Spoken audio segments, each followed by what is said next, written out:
We want to see But if hospitals Hamas protected. doesn't remove their people from the hospitals, Again, where they are, where you just said they are, Again, then it's okay for them to be I attacked? am not going to give a general answer on this because there are so many variables.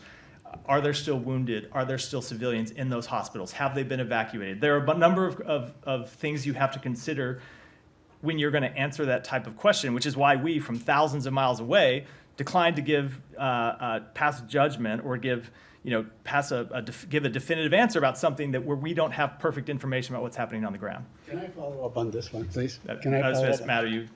Yeah, go ahead. Now, you speak with certainty that Hamas is using a Shifa hospital as a. I did not speak to Al Shifa. You spoke with certainty. I said You said hospitals. you- Just to be Okay. clear, Let's ask you about the Shifa hospital. Yeah. You know for certain the United States of America, the intelligence community knows for certain that Hamas is using that as a command So post. I am going to use my own words because you just misstated what I said. I'm not No. misstating. Let me just. You did. You so let me just asked Hamas to vacate it. let me be clear. What I said. I am not going to comment on any specific hospital. To do so would require me to get into intelligence matters, which I'm not going to do from the podium. I will say, as a general matter, yes, we do know that Hamas uses hospitals, Right.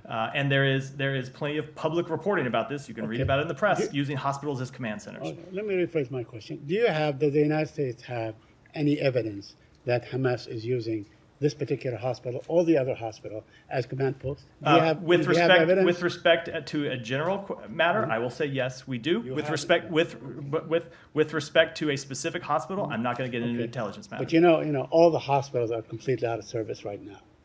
So let me just, if you indulge me, to a few more questions on you this want me to- particular issue. Okay, on this very issue. So why don't you rely? I mean, there are Norwegian doctors that served in that hospital that came out and said, foreign European doctors and say this is nonsense. There is no command post and so on. Why don't you send in, a commission or the Red Cross or ask anyone to go and see, because that's what they said. Come and see it and see if it's being used as a command post. Why don't you do that? I think That would, So I would just say we feel fairly confident in the judgment we've passed. We would welcome truly independent observers going. I think that's a little unrealistic to ask for in the middle of a conflict. They are willing. The Red Cross said they are willing to do that. I think we have seen Hamas at times break its agreements that it's had with the Red Cross and other entities. I think it's a little bit much to ask for someone to go make an assessment like that. Now you talk about the fuel.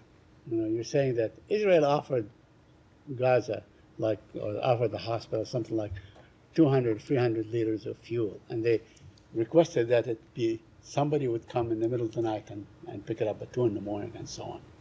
They said, do it through the Red Cross, do it through the agencies. Why wouldn't they do that? So why must they have Hamas people go and pick it up in the middle of the night at 2 o'clock in the morning? So isn't that a bit cynical? I don't think so. I'm not going to. So I first of all, the idea would not be that Hamas people would come pick it up, but hold on, hold on. Just let me finish my answers. That people from the hospital would come and pick it up. I would say that they should have accepted the offer. I will let Israel speak to the exact specifics of it. But if they need fuel, which they clearly do, they should have taken the offer from the government of Israel. But to the larger point, Hamas is sitting on fuel reserves in northern Gaza. Hamas is using fuel reserves to ventilate its tunnels. If Hamas truly cared for the people in Al-Shifa and in other hospitals in the north, it could take the fuel that it's using to protect its fighters and send it to the hospitals so the hospitals could protect patients. They are not doing that. Right. And so you think that by this continued assault and so on, that Israel will achieve its goal of, let's say, providing care for those who need it and at the same time disarm the hospital? I mean, what is the end? What is the vision as far as the hospital? So I'm going to let concerned? Israel speak to. Okay. I'm going to let Israel speak to its exact campaign. Okay, I will speak to U.S. principals. They can speak to their Okay. campaign. There has been, since we don't know what happened after Friday, after Saturday, because the Shifa hospital quit counting. They don't have the means to do it anymore. But until then, there were about 11,400 Palestinians who have died. That's about 1 in 200. Doctors, lawyers, teachers, mothers, fathers, babies. We have every 10 minutes we have a child killed in Gaza. So what is the end game? How do you see this thing ending? Or must the slaughter go on? So, Saeed, let me start by just reminding you what the Secretary said on Friday, which is that far too many Palestinian civilians have been killed as a part of this conflict. We want to see the government of Israel take steps to minimize civilian harm. We would love to see Hamas stop using civilians as human shields, which they very cynically do. They're the ones that continue to put civilians in harm's way. They obviously have shown no sign of changing that longstanding abhorrent practice of theirs. And we want to continue to get civilians out of harm's way into places where they can be safe from harm, and we want to continue to get them humanitarian assistance. That has been, if you were paying attention to the Secretary's trips around the region, as was true about his first trip to Israel and other countries in the region, that has been our primary focus from top to bottom. And my last one, please. Allow me.